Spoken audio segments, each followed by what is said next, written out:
the Portuguese Beyond Borders Institute, California State University, Fresno Oral History Project interview. What is your full birth name? My name is Mark Wijnouch, or Mark Louis Nunes. And Mark, were you named after anyone that you know of? Yeah, so, well, not my first name, but my middle name is my dad's first name, and that was his grandfather's name. So yeah, it's third generation. Yeah. Yes. Yep. Is there a nickname that the family was known by, or no? Yeah, so my parents, my dad, of course, last name was Nunes, my grandfather, but o apelido, his nickname was José Rosa da Gualva, ele era Lloyd, which. Okay. So where were you born? I was born in Artesia, California, in Pioneer Boulevard, which a hospital that no longer exists. And when were you born? January 21st, 1976. And what early memories, Mark, do you have of, as a child, from your childhood in the Portuguese-American community, in this case, first years in Artesia? Yeah. So my dad was really involved in the Portuguese community. There's a lot of memories that I have just going to the hall and just playing with other friends of kids that were, the parents are also involved. So I always remember being around Espírito Santo. I always remember being around the festas of Carnaval. At the time, even Artesia, still to this day, they do Marcha São João, and they do a lot of different stuff. My dad actually had, I don't know if you remember this, but Casa Soriana. My dad actually bought that business, that building. He was, I can't remember his name. He was a Sumgal. He actually moved back to Sumgal. So my dad bought that in 1981. No, I take that back. 1983, and he had half his business was a fish, cheese, and bread, and the other half was Portuguese ceramics, and had these, discs, Portuguese music. So my dad had a lot of, and also Portuguese jewelry. So my dad had a lot of Portuguese people come in and do a lot of that, just being part of the Portuguese community, which I remember. My dad even started back in Artesia. You had to call in to get the news of the Portuguese community, which they would call in to his office, and he had these like answer machine, and you listen, for 20 minutes. I think it was 20 minutes, more or less. And used to have interviews with interviews or people discussing what was going on in the community. A couple that I remember. I don't know if you remember, Mr. Borges, but Vasco Matos, Palinhas, which I'm pretty sure who that is. Those are certain people that would come to our office and use our office and have those recordings, and my dad would be part of that. He wouldn't do none of the recordings, but he was there to always assist the community, and he was really he was an asset to the community there at the time that we were there. And those are the kind of things that I remember, just going to the hall a lot and being part of the community on that side also. So people would tune into this or call in this telephone number that would serve almost like a daily radio station of news.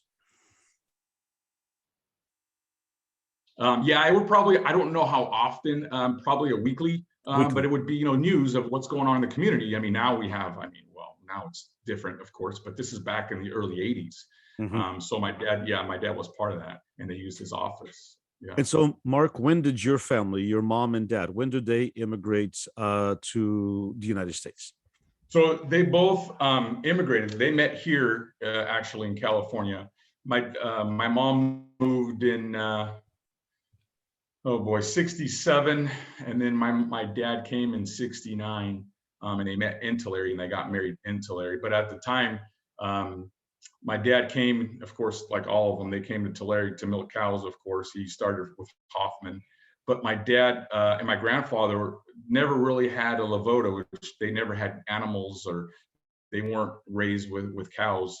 So they were milking cows, but it wasn't the greatest thing for them. So they ended up moving to Artesia. But my parents were already, I don't know if they were engaged or not, but they were going out. And that's how one of my parents got married. My mom got married. They got married in Tulare and then actually started a family in Artesia. And so, did your mom and dad ever talk to you? And I know your dad's passed, but your mom alive. Did they ever talk to you about why their family left the Azores? What was the main reason that they talk about? Well, just like a lot of other Portuguese, American dream, just, because if you look back, they probably thought they were rich, but a lot of people weren't rich.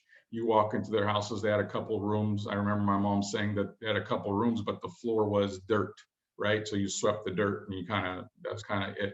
And there was family of six, it was 6 kids on both sides of my parents' family. So both of them have told me, we came for a better future for them. I mean, my grandparents came with them, of course, and it was a better future for them, and then also their grandkids, which means me, and then hopefully for my grandkids, and hopefully hopefully it continues. And I always tell my dad, my dad would always say, sometimes, try to make a point. Well, I didn't grow up with that. Tune-up procedures, these, right? You don't need that because you don't go. Well, I says, Dad, well, why'd you come to America, right? You came for better for us, and that's kind of the idea. So. And did you? So the family settled in Tulare, although your father's from your father's side they moved to Artesia. But what made them that of come to Tulare? Both families. Did they have family here, or what? What brought them to Tulare first? Well, I think it was jobs, just like any other one, because they had, they still had dairies down in Artesia, but didn't have a lot. And the Portuguese people, that's what they gravitate to, because that's what they know, of course. So I know a lot of them came to Tulare. Well, they came to Tulare because they had jobs already lined up when they landed, and that was why they came here. My grandpa on my mom's side, he had a lavota there, so he had cows, he had animals. They were just talking Ibituats, right? They were used to it, so they stuck around. And then this is where they stayed, of course. But again, my dad's side, just it wasn't for them, right? And they had some actually when they moved to Artesia, my grandpa and my father had jobs lined up, and they would make furniture, furniture, chairs and tables. They did that for about 3 months, and then they went to Knott's Berry Farm and become landscapers at Knott's Berry Farm. That was a job that they liked. They thought that was an upgrade. And then my dad ended up starting his own business. He worked for a company in '78, and then started his own business that I still do today in '81. So yeah, that's yeah. So for jobs and for opportunity, did your parents and even your grandparents, did they ever tell you stories about what it was like to adjust to a new life in the country? And if they told you some of these stories, what stories were you believe that were passed down to you regarding their early experiences here before they were married, and even in their first years being married before you were born? Really not a whole lot. I mean, you come from an island where it's small and you see the ocean, and then you come out here in the country, and there would be weeks where they wouldn't come to the city limits. So, especially on a foggy day, sometimes you think, and you could put yourself in their shoes going, oh my gosh, I came to America to be in the middle of a dairy and work every day and don't have a car to go to town. So, you don't know. It's those foggy days. I mean, no pun intended here, but there's those days where you're going, all right, did we do the right move? And that's a lot of I could bet a lot of Portuguese immigrants did that. Now, what they passed down, and I know a lot of people can attest to this, because that's how my parents were, was the work ethic. Is you are what you are today because of your work ethic, and that's how my dad was. My dad always said, you become what you are because of your work ethic and you're honest with people.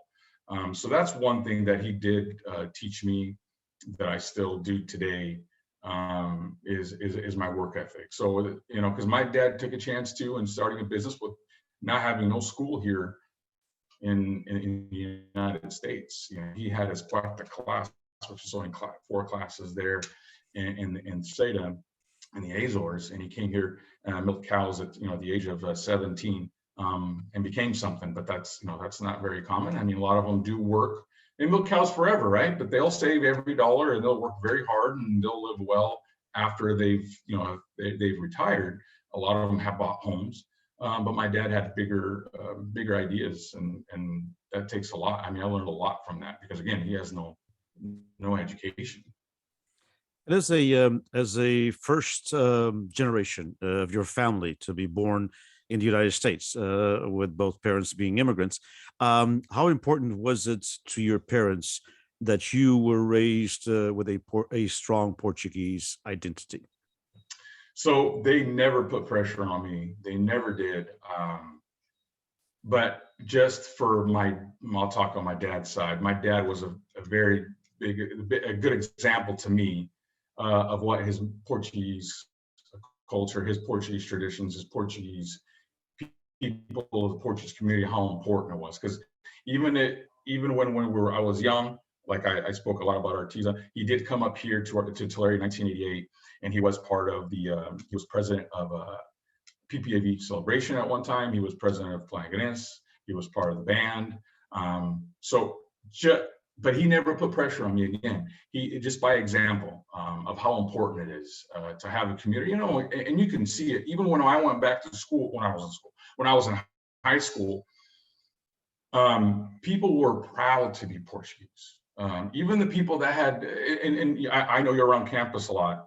You probably saw a lot of those young kids, if they were, especially in a Portuguese class, and I don't know if it was, I'm pretty sure it was at your time also. If they were maybe 10% Portuguese, they were proud of that 10%. At least that's how I felt, because everyone wanted to be Portuguese, right? Or they call us greenhorns, but they all, we took it as in fun, and it was actually an honor for us. For me, it was, because, you ask a lot of people that weren't Portuguese, what'd you do on the weekend? Well, we kind of hung out. And, we got the chance to go to the hall, to go to a festa, to go to a dinner, and I got to hang out with my Portuguese. So, it was a big deal for me, and that's how important it was to me, but my dad never put pressure on me. It was more by example. But what about the language? Was Portuguese spoken at home?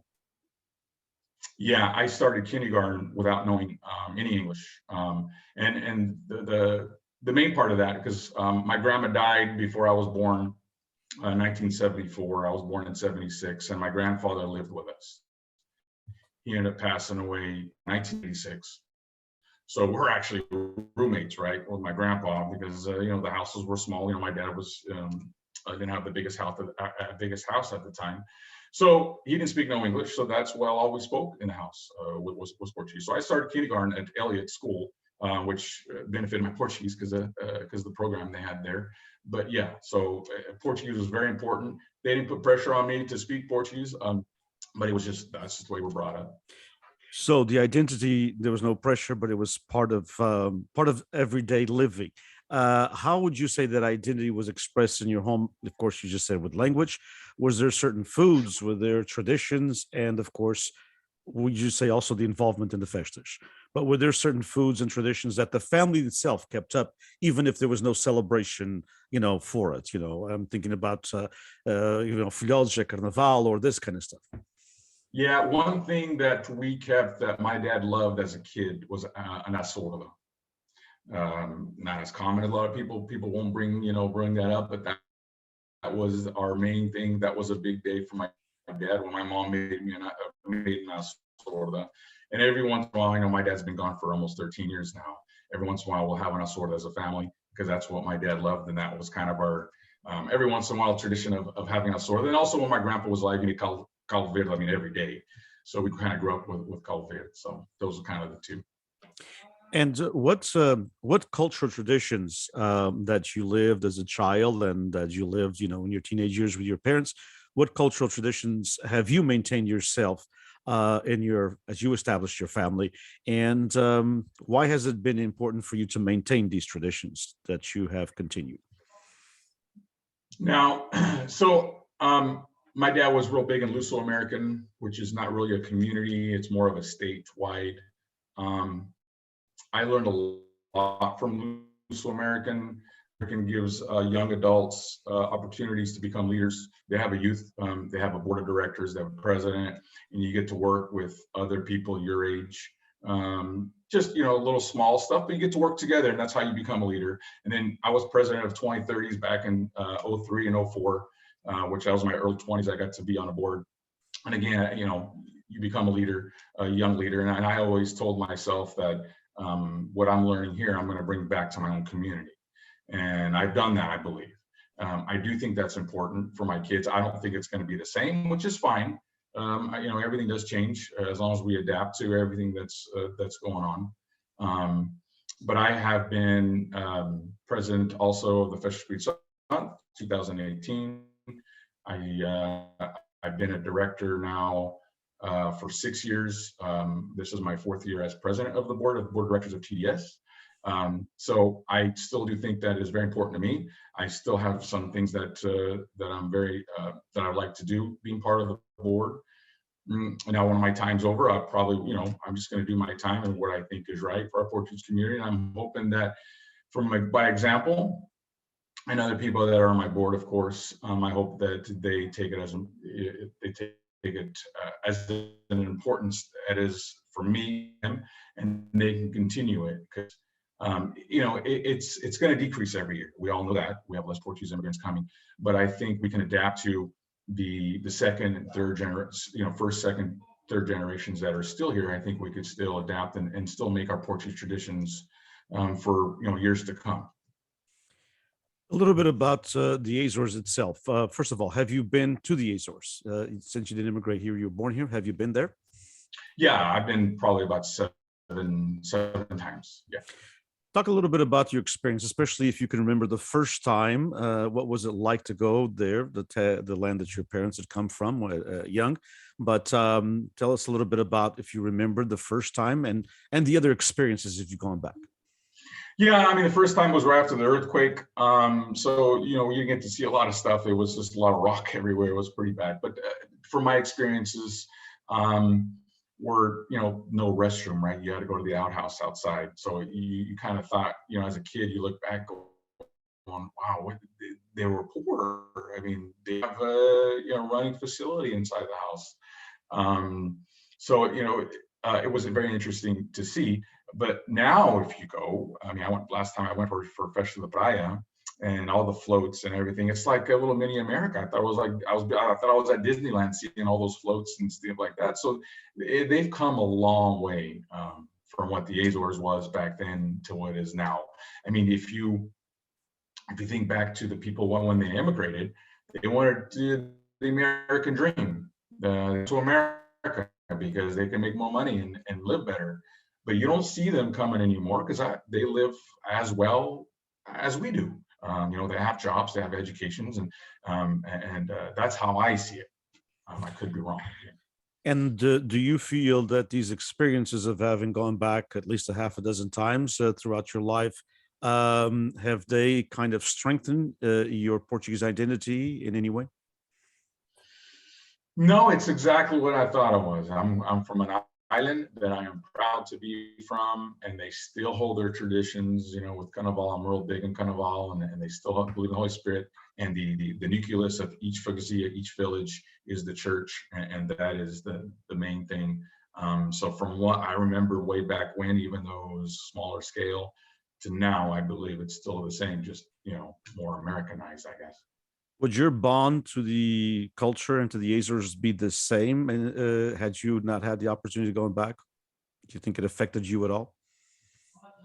You mean not going back? Not knowing if you had never visited the Azores at all, would you think you would feel the same connection to your culture and to your language? That's an interesting question. I would not know that. That's a good question, because I remember Tony Nunes. Tony Nunes, of course.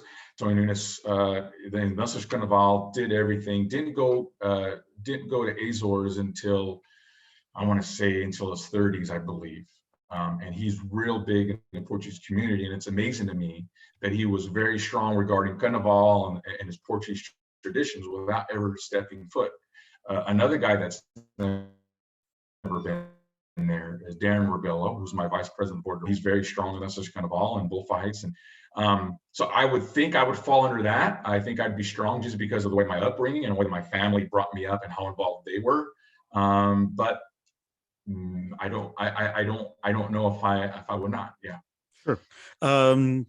So trace, if you will, some of your experiences growing up in the Portuguese-American community, whether it be your early years. We talked a little bit about your years in Artesia, but then coming to the Valley, and your involvement. Talk a little bit about how, from high school and there on, how you became involved in the community. What led, as you said, by example from your father, but what areas drove you? Because your father was involved in many different things. Yeah, Carnival. I've been. I'm 46 now. I've probably been in 46 of my year, probably 28 years, 25 years of years. I have been in Carnival, so that's been a big part of me growing up. When we moved here, that was one of the first things my dad got me involved was in Carnival. The other thing is when I became president of 2030s, I always said that this will build me to become a leader in my own community. Because I think if you think of Nunes-Tulare, again, they're a state organization. I think if they build leaders to our own community. I always felt I was built to work with other people and so forth and bring it back to my own community. So I did. I came back to my own community, started getting involved with the Fescherspielzeit. And from there, I was approached by Rosemary Casso, who was president, I believe, in 2016. She asked me to be her secretary, and then I would move up and become vice and then president. So those are just a couple things. And also, which I think is important, because I do the same thing. There's older guys that don't want the young people involved, but there are some older generations that are looking for the future, and they go and talk to younger generations like myself, and they invite them, going, hey, come show up to a meeting, help me out here. And I think that's very important, because that's how they start to become involved. If you never ask, they'll never be involved, because they feel they're not wanted or they're out of their place. But I think once you start coming in, I think it's very important that you get involved. But again, someone sometimes needs to ask you, because I did show up in my early 20s, and I asked the question one time, and they told me not to worry about it. So, even though it's a public number or a public whatever, I asked, I'm kind of discouraged. But I did go back a couple of years later, and I says, well, no, I can't let that person discourage me. And I hope a lot of people feel that way, because if everyone feels that way, then we're never going to go anywhere. Then we're just going to let this go, and then we're going to say, "Tal pena," right? Tal pena, it's too bad. But it is too bad, and I think that's why we have to stay strong as a community, especially if you have a strong, like myself. I feel strong about our Portuguese community. I think we just need to find more people to help us out and give them confidence that they can help out and guide them away. And this is how it's done, and maybe they'll fit in place. Some people don't have to be presidents, but sometimes you need someone just to buy tickets. Sometimes you need someone just to help out, serve beer or something like that. Just smaller scale. I think we need a little bit of everything to make it a Portuguese community. Of all that you've accomplished and of all the different things that you've been involved in the Portuguese-American community, which one are you most proud of? What proud moments you remember of your involvement in the Portuguese-American community here in the Valley? Well, growing up, every year I was in a Grand March, right? You go to the Grand March, you go to the Fescherspielzeit, and for some reason we live not too far from the church. So we all went to my house, go swim in the pool between, because it was a hot summer day in June. We all went to my house. We swam after the parade, everyone in the parade, and then we did that for I don't know how many years. So just to be part of the Spielzeit and being president, that was the biggest honor for me as far as the Portuguese community. Just growing up with the Fescherspielzeit, and that is kind of the nucleus of our Portuguese community. But being president that one year, and then standing in front, getting crowned en masse with my family around me, that was my biggest. That was the best moment out of the biggest moment. Yes. To what extent do you believe that being Portuguese-American has shaped the way you have moved through life, in your professional life and in your personal life, even outside of the community? How big, to what extent has being Portuguese-American has shaped who you are, basically? Yeah, being Portuguese gives you, especially when you're involved, and my dad knew a lot of people, I think it gives you confidence. It gives you confidence to approach people, and confidence that there's good people that will help you if you just need to ask. And how strong if you get a good crowd around you, you can do anything. I think, and all in all, I think being Portuguese and what it has established me as being just confident and giving me strength. If I had to choose anything, that would probably be it. What does it mean to you though to be Portuguese American? What does that mean? What is if someone asks, as I am, what does it mean to be Portuguese American? How would you Yeah. explain that?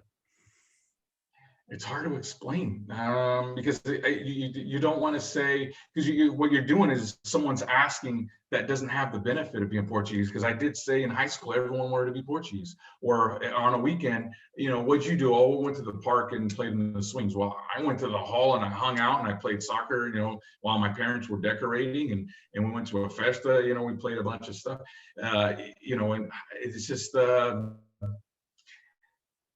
it's almost like bragging, and I don't want to brag, it's just really an honor to be Portuguese, because we're a culture that is, and I know this might be bad, but we're all proud. We're pesados of our, and I'm not trying to, again, brag too much about it, but it's really an honor to be Portuguese. We have a very good culture. We have very good people that are respected. If you look around the state of California, there's a lot of Portuguese people, and a lot of them are respected. We're a respectable community. Portuguese people are. So for me, it's I don't know how else to explain it other than Sure. just proud to be Portuguese for sure. How do you see, in just one last part before last question, how do you see, because of your involvement, and you touched upon this a little bit already, how do you see the community? And you said it will be different because it has to be, because of the way immigration has changed in the last 40 years or so. How do you see the community in your perspective, let's say 7 to 10 years from now, or even 10 to 15 years from now? Well, we're going to have less people out of Osa Carnaval, I can tell you that. So, because and those are the people that we're going to be missing, are the older people that So know because of the language barrier. Right, because I mean, if you go to one of our meetings now, it's in English. Meetings are no longer in Portuguese like at one time it was, and we have to, because the majority of the people speak English and don't know Portuguese, and some of the older people, well, they kind of have to live here, so that they have to adapt. But I just see us moving on, and but the Portuguese language, people doing Carnaval, people having meetings in Portuguese, that longer. I don't know who else is doing that. The only one I know around here that's having meetings is a Portuguese band, and they're already starting to move already towards speaking English, because you get a lot more of those younger people that are coming in, and they want to get involved too, and you're going to have to start speaking English to try to bring them in, to at least learn the culture. At least they'll know the culture. They don't want to know the language as well. But I think a lot of my generation got a little bit skipped. That's how I feel. Just because you still had those immigrants that came over, and they says, and they want to do it their way. And I think that they didn't let some of the young ones come in. And that's where some of my generation, I'm 40, I'm in the 40s, that they said, well, then if you're not going to want me to include me, I don't think I'm going to be involved, because you're starting to see a lot more younger than I am in the 30s, even in the 20s, getting more involved than I've seen my my generation, the guys in the 40s and the girls in the 40s involved. That's, again, that's how it's been. But, for me, being in the position that I'm in, as far as a TDS president of the board of directors, and I said it earlier, I approach everyone and anyone just for opinions, and because this is all ours. This is not one person. This is all our community. We have to go forward as a community. I want everyone to have their input, as long as they're being, it's a good input. Some people have issues, and that's fine. But as long as they're giving you good influence to move on, and how can we get better? Now, if they're going to put you down, well, then you, and I always tell them, they're going to put me down. Well, then once you come in, elections are in October, you're more than welcome to run for the board, and you can make those changes too. But if there's some people don't want to be part of it, but they always have an opinion that says, hey, I'm always okay for opinion, because we do have to think about not only the older people, because this is what they brought, this is how they started, but also the younger people, because this is going to be theirs one day to become leaders, and we want them to be part of it too, and put their 2 cents. I think that's very important. So as we come to the end, is there anything that we didn't cover that you'd like to share? No, I think we covered everything. But you see that I am a proud Portuguese guy. That I'm involved, and I think it's my time now to be involved. And I hope when I leave that it continues.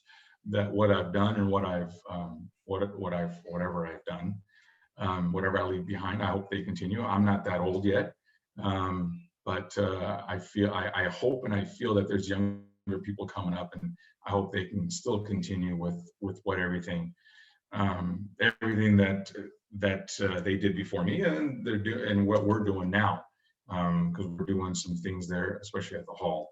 And I know you've been around lately. I think we've had some younger people do some good stuff to our Portuguese community that brings more involvement, and more involvement brings more people, and it brings more money, and then you could do more stuff at our hall and improve our facility, so we can have it for years and years to come. I think that's very important. And as far as my family, like I said, they never pressured anyone of my brother or my sister or myself. This is just something by example. My dad was a big influence for me. I married a Portuguese girl from Chino, and coincidentally, my brother married a girl from Artesia, and then my sister married a guy from Artesia. So we all married down there, and we all brought them up to Tulare. So, but yeah, we're a real proud Portuguese family that we're still going to continue and help in every way we can. But I appreciate you, Mr. Borges, for giving me this opportunity to share a little bit of my family and where I stand in the Portuguese community, how I feel about it. So I appreciate this.